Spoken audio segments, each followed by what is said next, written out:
Okay, I am back for part 3. I'm so sorry. I get really worked up emotionally, especially when I realize how much trauma I've had to face in my lifetime.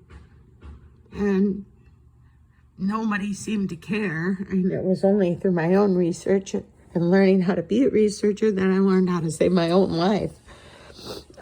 With the help of God, without him, I couldn't have done this. Anyways, so we're going to go on to define mental illness. Are the drugs used to treat depression and other psychiatric illnesses intended to cure the patient?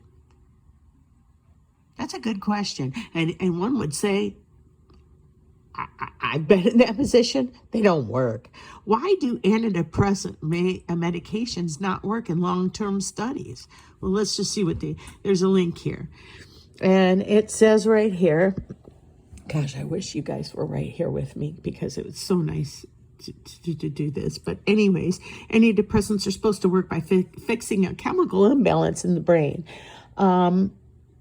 Usually it's a lack of serotonin, and it's also, there's other things. You have a chemical imbalance. So indeed, their supposed effectiveness is the primary evidence for the chemical imbalance theory, but analysis of the published data, the unpublished data that were hidden by drug companies reveals that most, if not all, of the benefits are due to the placebo effect. So any good medication that you're using that may work is because your hopes were so high to get well. That's a real important thing when establishing wellness and illness. Okay, as a hands-on healer, I can go to someone and say, I'm going to heal you. But if they have no belief system whatsoever in the possibility of even this happening, and they can't even fathom that, it's going to be very difficult. Your mind also is a very, it can make you sick. Your mind can make, if you tell yourself you are sick, then you will be. Our words are like spells. And if we say something, we are telling our body to respond. We are commanding it. We are the commanders of our bodies. Okay, so enough of that. We'll move on. It says, do human emotions result from chemicals secreted by glands in the body? Do parasites feed on chemical secretions from these glands? Remember the word parasite. I'm sure you've heard of parasitic twins, where there were two born in the womb. One was not necessarily born per se. It would have been considered dead, but it was actually, they actually are both dead. It's a very strange thing, but the parasitic twin will take the soul and the life right from the other twin. So we do know that does happen, okay? So would this cause a chemical imbalance leading to depression and other illnesses if the parasites are feeding on these secretions in the glands?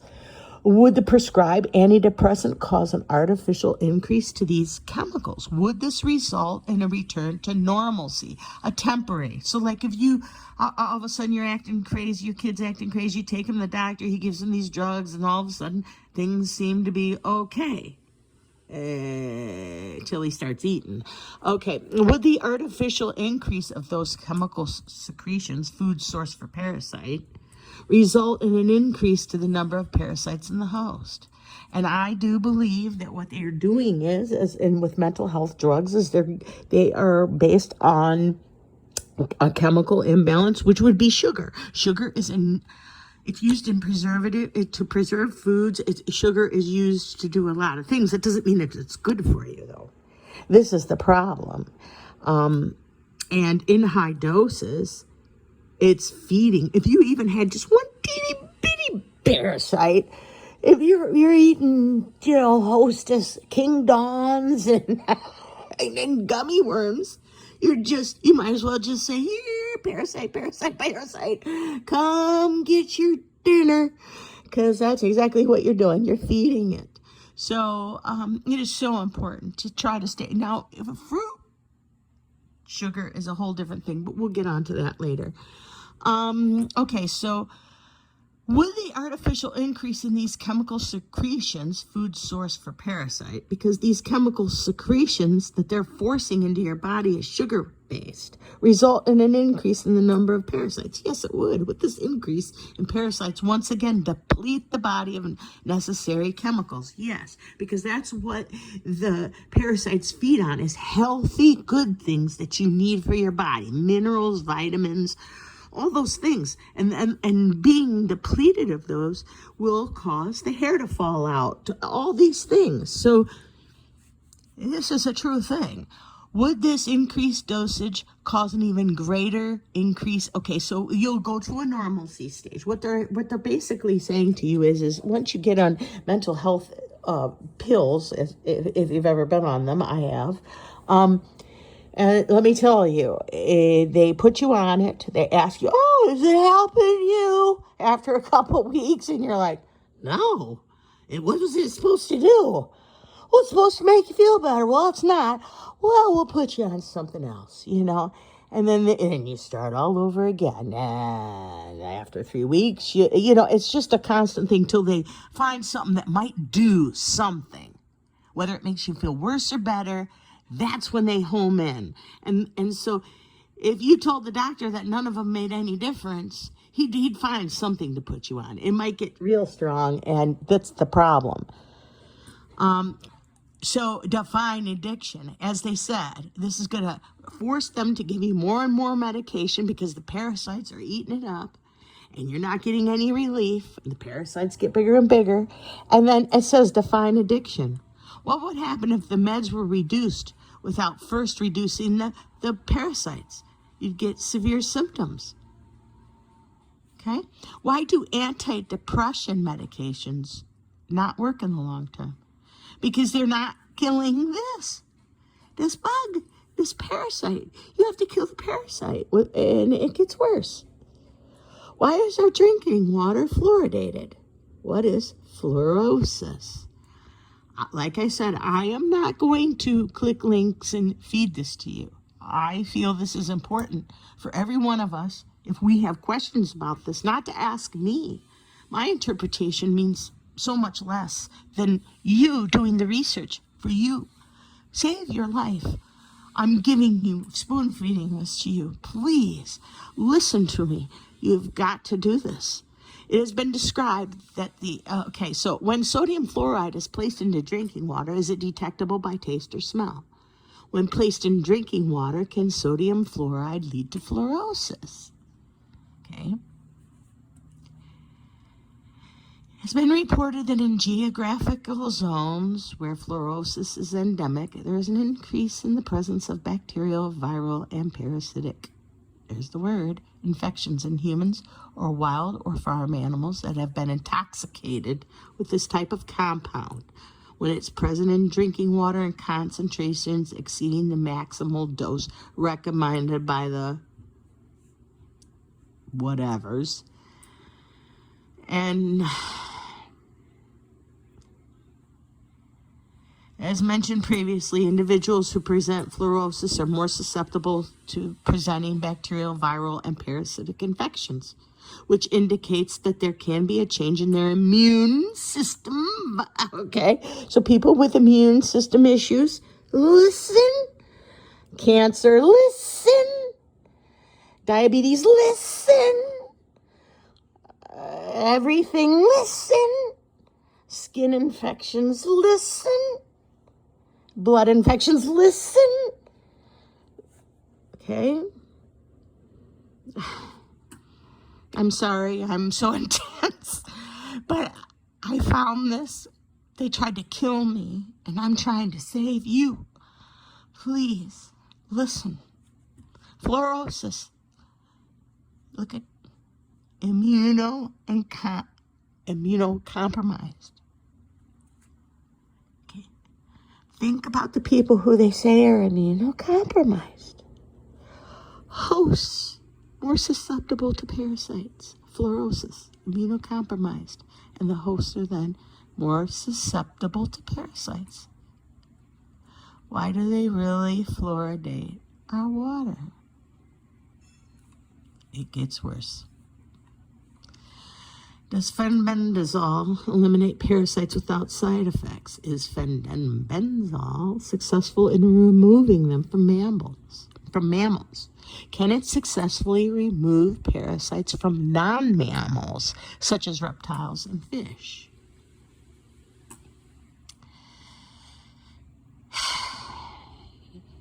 All things are possible through God. This is Illinois Zoo study of current anti-parasitic drugs, and it says has been tested on reptiles, and it's used in the treatment of 82 reptiles. They found it to be effective against single and mixed infections of ascarids, oxyurids, and strongolides. And 84.1% of the reptiles treated. All the snakes were given a single dose, while the tortoises were given 2 doses, separated by a 3-week interval. No deaths or side effects were observed in the test group.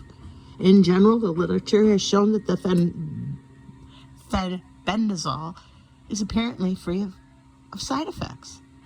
This is the critters.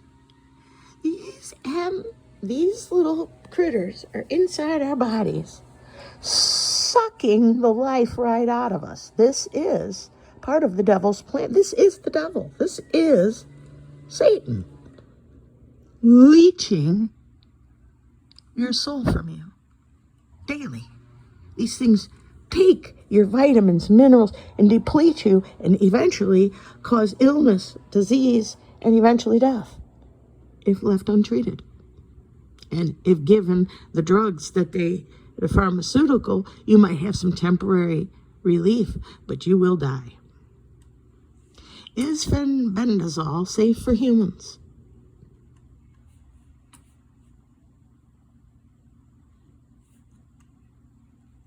Apparently, in January 15th of 2014, the Veterinary Medicines Division in Europe, they were onto this. So they did some studies. Single-dose toxicity. Oral single-dose studies in mice, rats, rabbits, and dogs demonstrate that fenbendazole is of low acute toxicity. The study results did not allow the derivation of no observed adverse effect levels, NOAELS. Okay, so repeat dose toxicity. It says data on repeat dose toxicity are available from rats and dogs. And they haven't had no points of concern relevant for the safety in humans could be identified. If fenbendazole has no side effects and is safe for human consumption, why was an extensive study funded to determine how long animals used for human consumption must be weaned off of it in order to ensure the removal from the host before slaughter?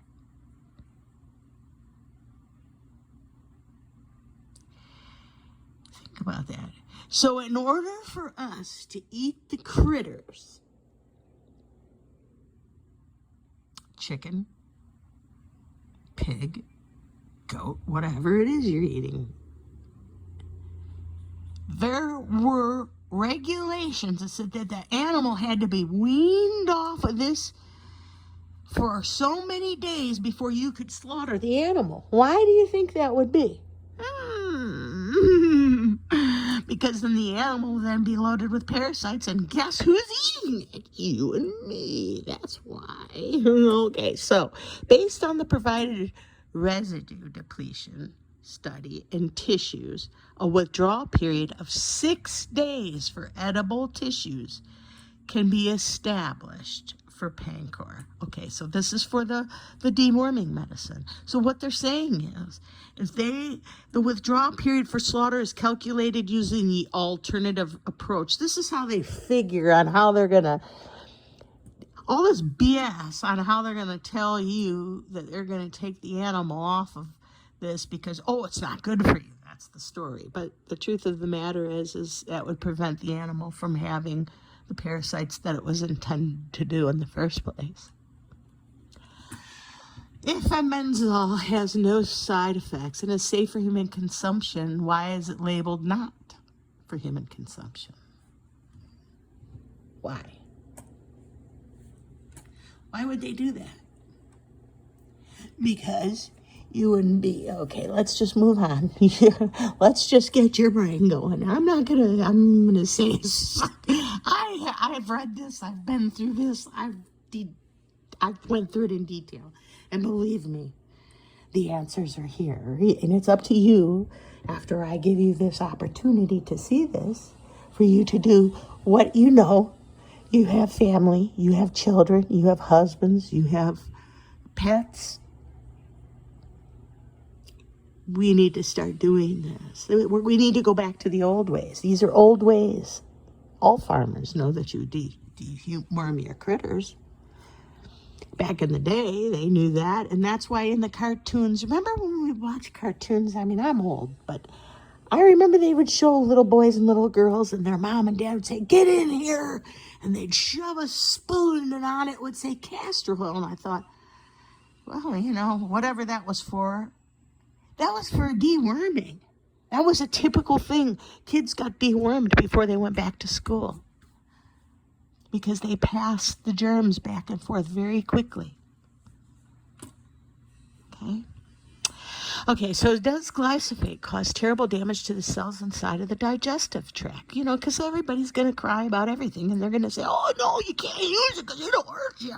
Well, people have been doing it for years. I remember my dad used to use horse stuff all the time, and my mom said he's insane. But that's because, that's that one that went away.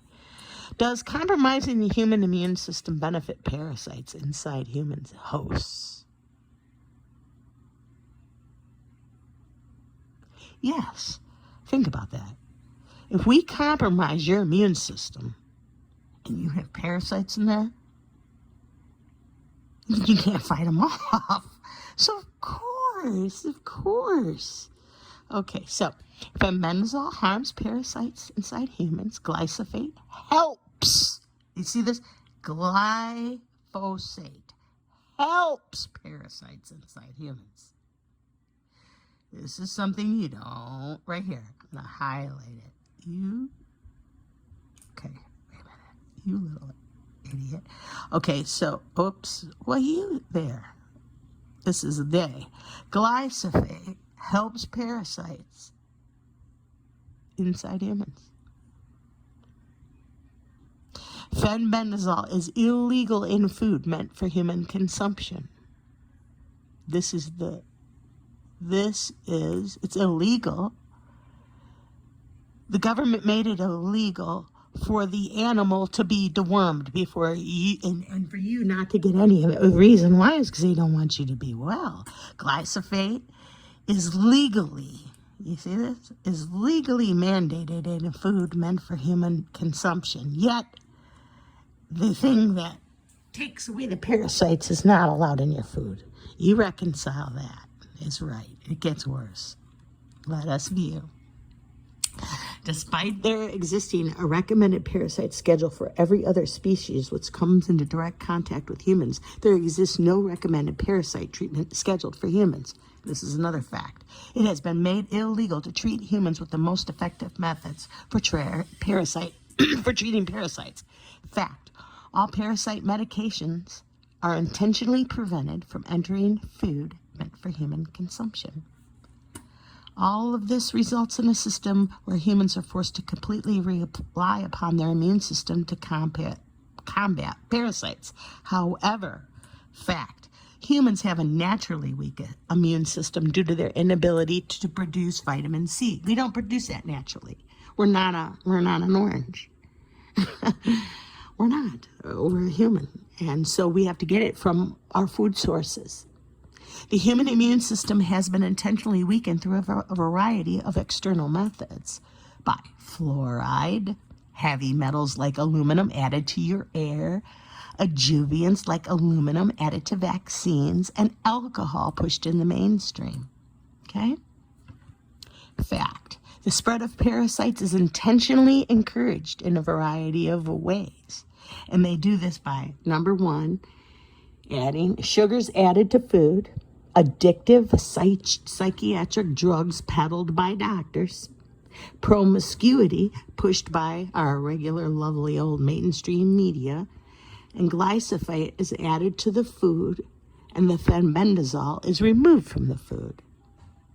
So taken together, these things turn the human body into the perfect parasite breeding ground due to lifestyle choices, which are sort of your fault, but maybe not.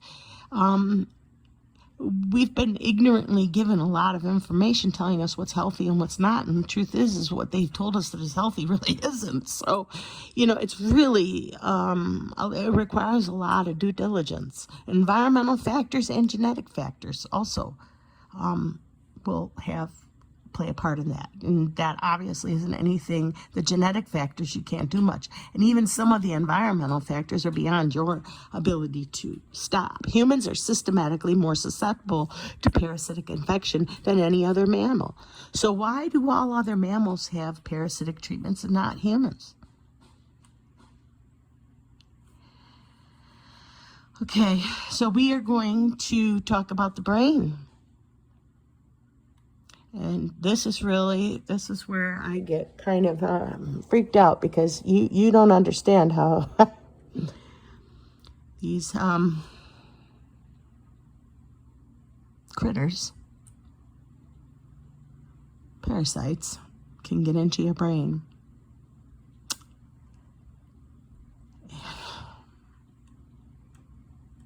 Let's skip that part a little bit, because that's just, you guys will, there's too much stuff that I would have to go through.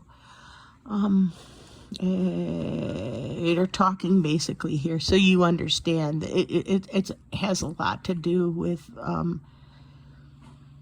okay, we'll just read the abstract. The effect of the non-ionic surfactant polysorbate 80 on the blood-brain barrier was investigated by using an in situ brain perfusion technique. It was confirmed that the brain perfusion technique allowed quantitative measurement of the cerebrovascular transport of drugs with varying degrees of lipophility and D-glucose. A linear relation was obtained between cerebrovascular PA products of drugs and their octanol water partition coefficients. So basically, we'll go to these results suggested that the polysorbate 80 affected the blood-brain barrier, enhanced the brain uptake and analgesic activity of. So in other words, our excipients placed into vaccines that help bodily objects to cross the blood-brain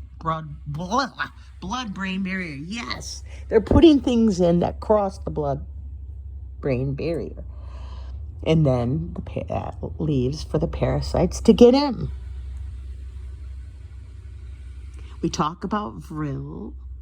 We've talked in other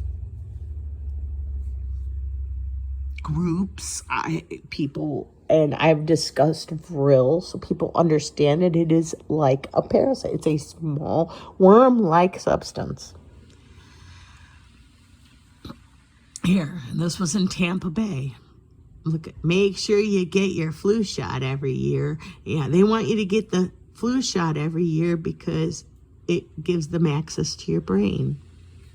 The deadly amoeba that destroys brain infects person in Hillsborough County.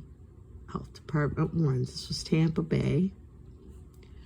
Why do parasites need access to human brains? Can parasites lobotomize their host and turn them into living zombies? Why lobotomize the host? Does the lobotomy allow parasite to influence the host to spread parasites to other hosts? Zombie deer disease could spread to humans, experts warn. It's possible that the human cases will be substantial and not be isolated. The reason it's going to be substantial is because nobody's doing anything to stop the parasite growth that they have in their body, that they've had their whole life. If you've never, ever once did this a day in your life, you're loaded. You have to be. You've come in contact with the air, the water, pets, food.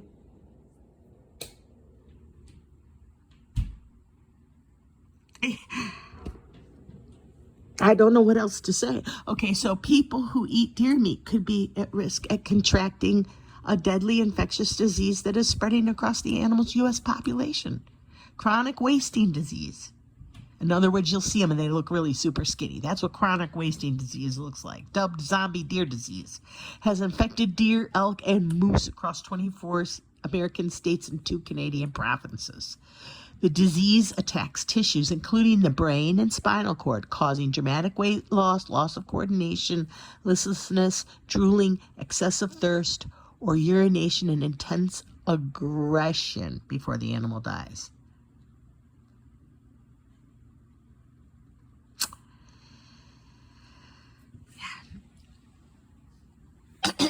The crab castrating parasite that zombifies its prey. We'll just go to the highlighted areas. It takes over the crab's entire body. Takes over the host in both body and mind. Do you see this?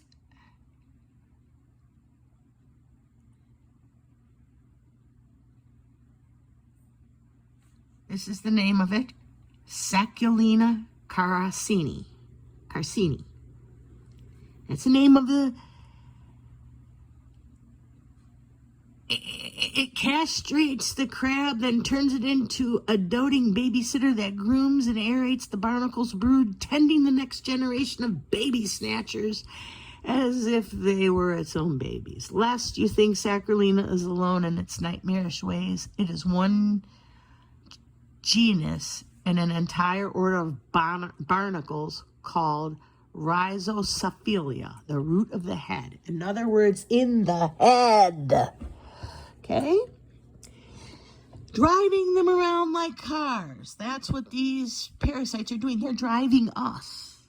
We aren't driving them. They are driving us. This teeny little worm in your head. What happens when parasites enter the brain of a host? Can the brain be damaged to influence human behavior? You know, like maybe going out or getting on the internet, being hateful and blah, blah, blah, blah, blah. We see it a lot these days, don't we? Think about all the haters. Where do you think that the hating behavior is coming from?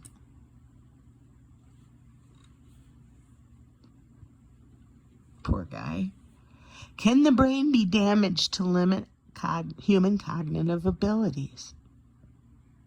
Well, I suppose if you live with the parasites long enough and do absolutely nothing and keep taking all these pharmaceuticals, yeah, I think at some point you could damage your brain. Do humans have a second brain? I think they're in reference to a limbic system. What is the enteric nervous system? Well, let's just click it because there's a link. Hopefully there's something here because a lot of these are going away. Yeah, nope, it's gone. Okay, where are parasites most commonly found? They reside in the gut. Can parasites residing in the gut influence behavior? Yes. What are gut instincts? That's the parasites moving around. What you'll find is that during the full moon, that's when they're most conscious and moving around the most in the gut. That's where they go to. What is the subconscious? How can the subconscious be influenced? Well, these parasites have the ability, because they need sugar so bad, they can influence you to go to the store or go over and get the ice cream or the candy that you can't resist. You people out here that are saying that you have these resistances and, oh, I can't because I'm obsessed. I have to have it. Whoa.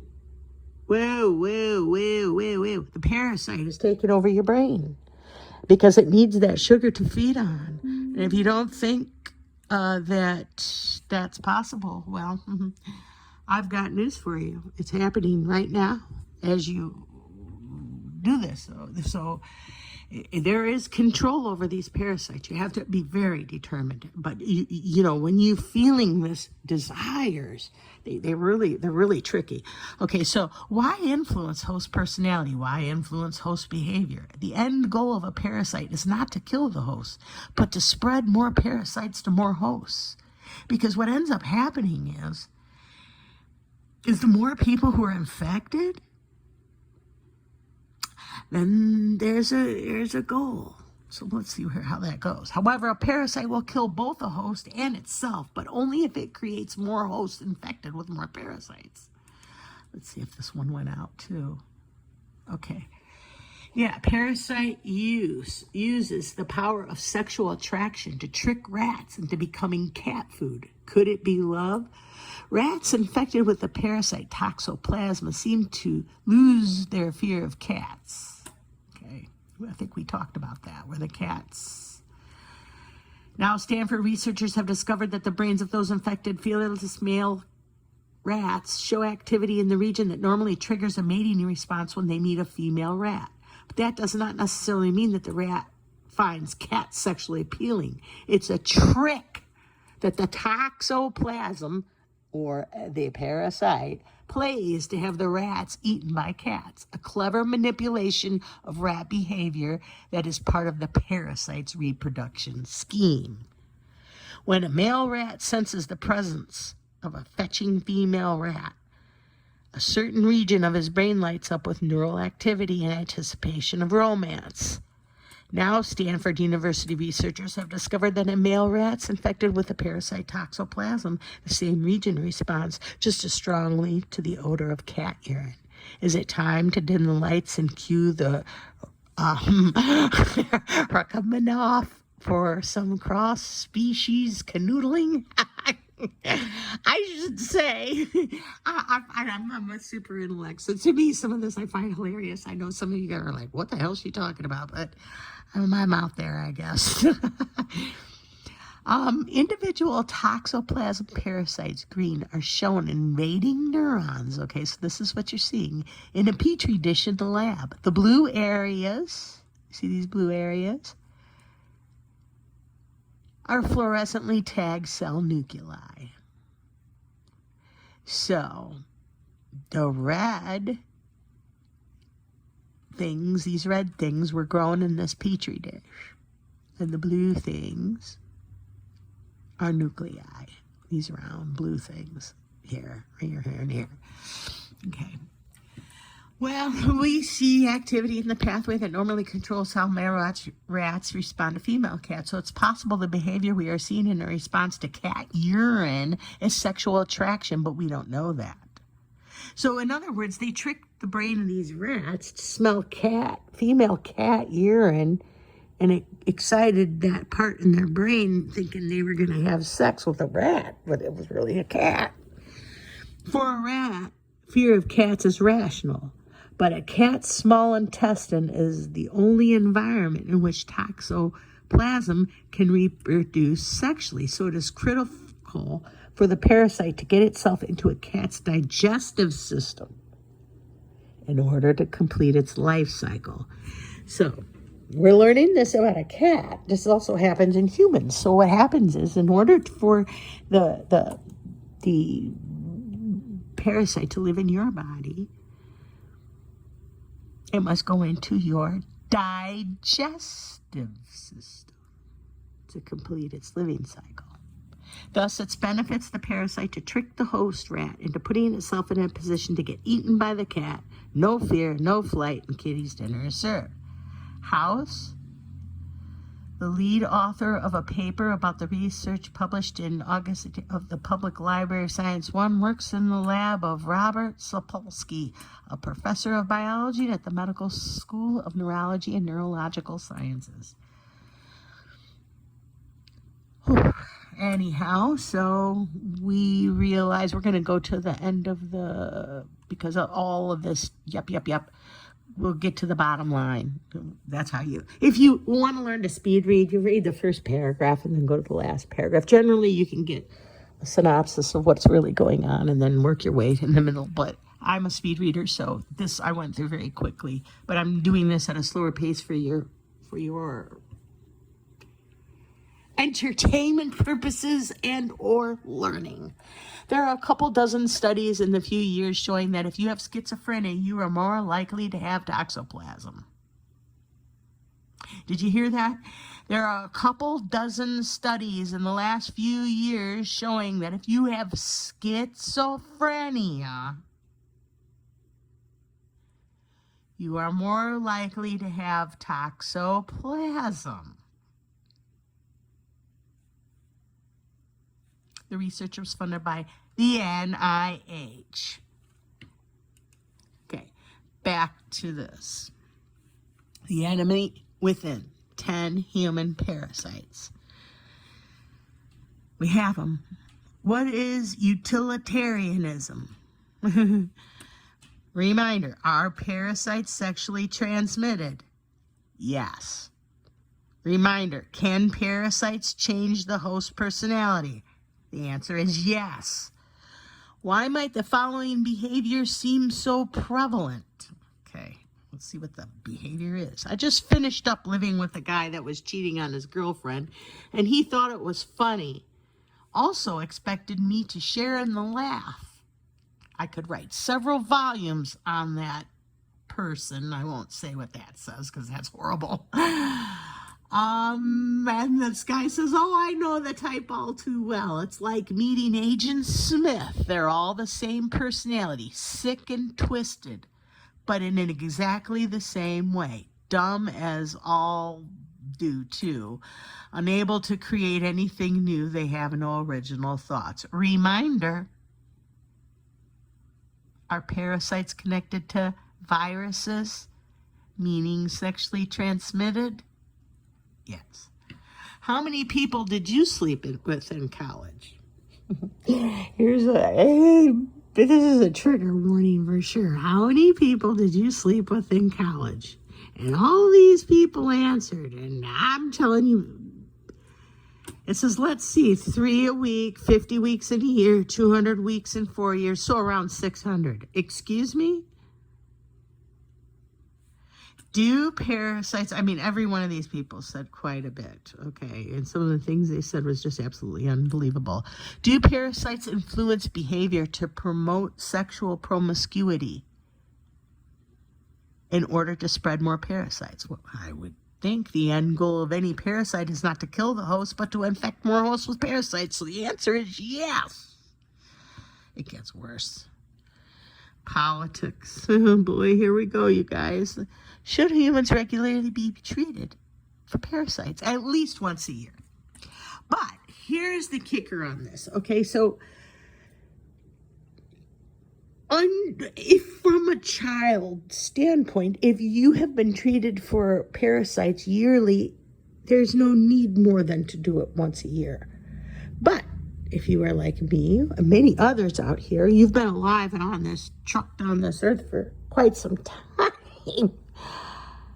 You have a whole plethora host of these in your body that have never really been addressed. So you're going to need some intense therapy, which will require you to do this maybe monthly, every month, dedicated to most days. And you're talking reduction in types of foods you eat, particularly anything with sugars. That means no refined sugars. That means no pop, no iced teas, unless you use, I don't even know that I would recommend any sugar for at least the first 3 months. I just am urging everyone to please start really helping yourself. I don't want to go to heaven by myself and not have nobody to come with me. I want people to come with me, okay? And God love your pets. Don't go and throw them out the door over this, okay? Because that's cruelty at its finest. You're going to treat yourself. You treat your pets, your children. Everybody do this together. Together we're stronger. Alone we are defeated by this.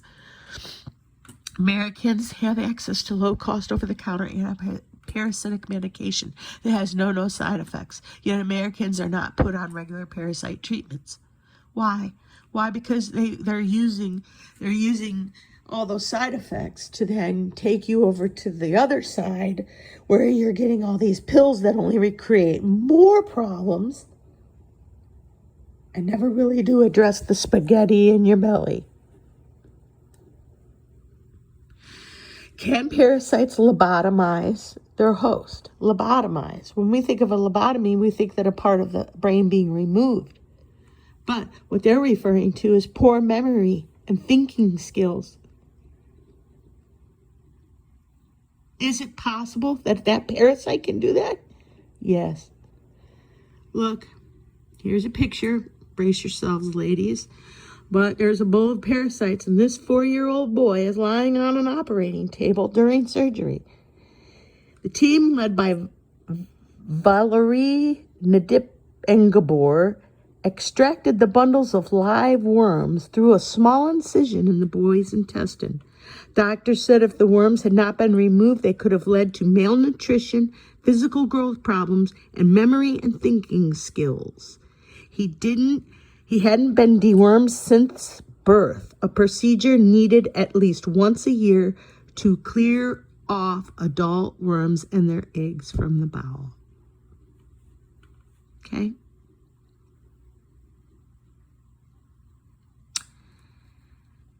We're going to move on.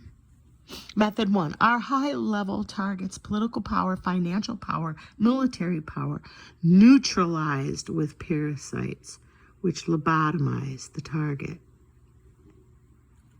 Are we listening? I pray you are all listening. Are these lobotomized targets easy to control via handlers? Is this normal behavior? Let's see. Hopefully this works. Oh. Campaign says she felt overheated and she went to her daughter's apartment to get her bearings. Let's watch this video for a second.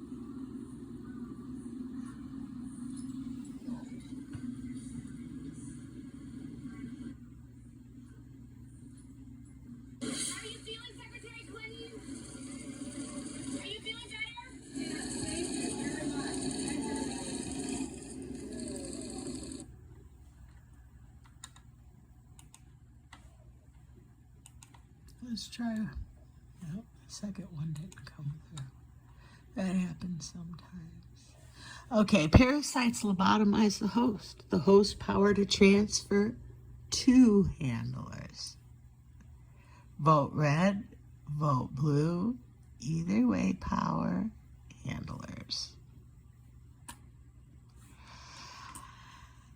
This is getting really rough, and I know a lot of people are going to not like me for this, but I don't care. I'm proceeding. I am brave. The Lord gave me the power, and I'm going to do what I have to do. I don't care what anyone else thinks or says. Are mentally ill individuals suitable for public service? Are mentally ill individuals suitable for leadership roles? Are mentally ill individuals suitable for promotion in the military? And here we'll find that this man is this woman in the military. Mental illness or a brain parasite. Did you hear that? Mental illness or a brain parasite. What if he or she was purposefully infected due to a position of power? Think about this.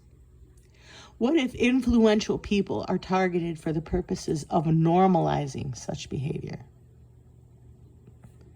Have other similar behaviors been normalized in this manner? How did the DMS treat homosexuality prior to 1973? It was considered an absolute mental disease, and you were sent to a doctor who would treat you and find out what is going on. But they never did. I don't know that they ever treated him for parasites, but we shall see what I don't think they ever did. They just had him talk therapy. Okay, and it's going to get worse. Why is pedophilia so important? Let's try. We already think we know. Twitter allows pedophiles to discuss attraction to minors. Okay, this is an article.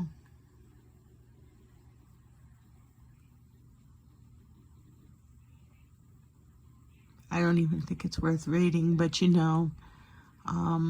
it's not to say that there isn't stuff to go along with this. Why is pedophilia protected by those in power, the handlers? In other words, they handle all the other people. Oh, of course, that's gone. Does a child's weaker immune system make it more susceptible to parasite infection? Well, of course.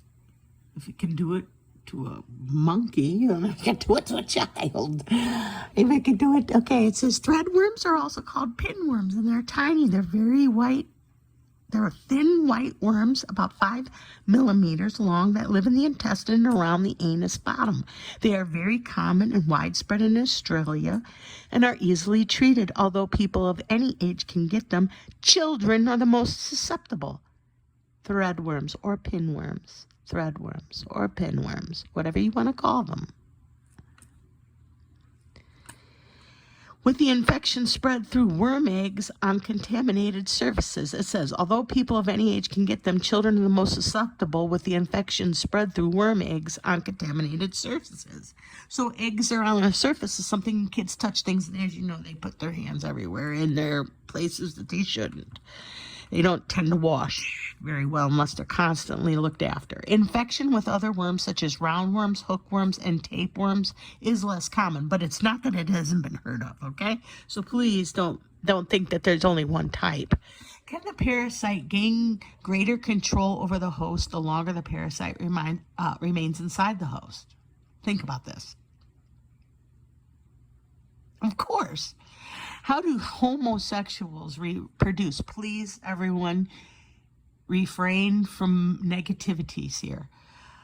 Do parasites influence the host to engage in pedophilia in order to spread to more hosts? What is the average age of homosexuals' first sexual encounter? And how do homosexuals really produce? Well, you're going to see, this is a conversation, and oh boy, I've read it, and it's, it can kind of make the stomach hurt. But the truth of the matter is there's a lot of young people who are saying that they were having sex as young as 8, 9, 10 years old. Look at all these. This is conversations. So sad. Here, I'll read this one. It says, Rick and Rock. I was 10 and my friend was 11. I was his first and he was my first. We messed around for a couple years just playing, but this one night we took it all the way. And yes, I felt him. And when he came, oh, lovely. So what they're saying is they were 10 years old, okay? So people are doing this at a very young age. They're disturbed, and because the parasites, because they're not being treated for worms and the parasites any longer, they are becoming infected and doing horrible things at young ages. That's why we're seeing this rise and uptick in child pregnancies, child sexually transmitted diseases and things, because the parasites are controlling the children and running them into the brick wall, so to speak. Okay, so here we are. Are political assassinations performed using cancer? Who is Bill Oxley? Or are political assassinations performed using parasites that cause cancer? Does aerobic glycolysis of the parasites deplete nearby host cells of oxygen? Okay, this one's a real good one to ponder.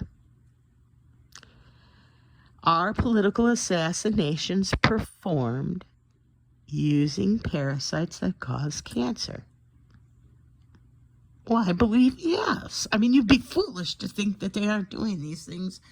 If they have the ability and they know to do this and we aren't aware of it and they've kept it from us, then that means that there's a reason they kept it from us, and that's because they're using it against you. We have to stop being so naive. It's easy to believe that we live in a great country because that's part of the brainwashing, but this isn't great. Okay, so let's move on. It says evidence also shows changes in the components of the cellular matrix and extracellular membrane attachment component, such as integrins in cancer tissues or cells. These findings confirm that the presence of Nagelese in many pathogens, such as bacteria, parasites, and viruses, may be effective in their spreading in the body. One of the most important roles of Nagelese has been investigated in macrophage suppression. Does oxygen depletion result in localized cells being forced into the fermentation mode or ATP generation? I am not going to go through each one specifically, but as we see, it has to be done. I'm going to pause because my son is asking me something, so I will be back. Thank you.